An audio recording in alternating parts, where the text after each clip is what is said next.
এই মুহূর্তে আমরা দেখতে পাচ্ছি যে ধানের মাঝে নেমে গেছে। তো এদিকে ভাই আপনার এই যে মাছ মারছেন, তো এখানে আপনার অনুমতি কি একটু যদি জানাতে পারেন? অনেক ভালো, হ্যাঁ, কারণ আমরা মাছ ধরছি সকালবেলা। ও ভিডিও চলছে এদিকে, আমরা মাছ ধরছি সকালবেলা, অনেক ভালো লাগছে, বুঝছেন। আপনি এই পর্যন্ত কয়টা মাছ? আমি 2টা পেয়েছি, একটা 3 কেজি ব্রিকেট পেয়েছি না ব্লাড কাপ, আর একটা 2 কেজি ওজনের কাতল পাইছি। এই যাব এই যে আপনারা ধানের ক্ষতিটা করছেন, এটা এই যে মালিকের ক্ষতি হচ্ছে না, আপনারা যে এই কাজটা করছেন। অবশ্যই ক্ষতিটা বড় কথা না, কিন্তু এনজয়টা বড় কথা।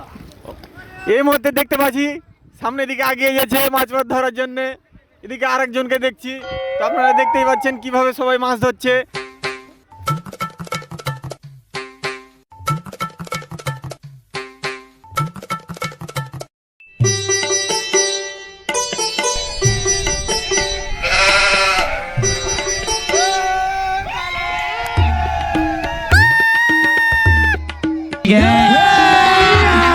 अभी मजा आएगा ना भिड़ो। এই যে আপনি যে মাছটা পেলেন, তো আপনার অনুভূতিটা? অনেক ভালো অনুভূতি। দেখতে পাচ্ছেন জীবনে প্রথম। তো এই মুহূর্তে আমরা দেখতে পেলাম যে মাছ নিয়ে চলে আসছে আমাদের মাঝে। তো ইনশাআল্লাহ এই যে দেখতে পাচ্ছেন উপরে এসে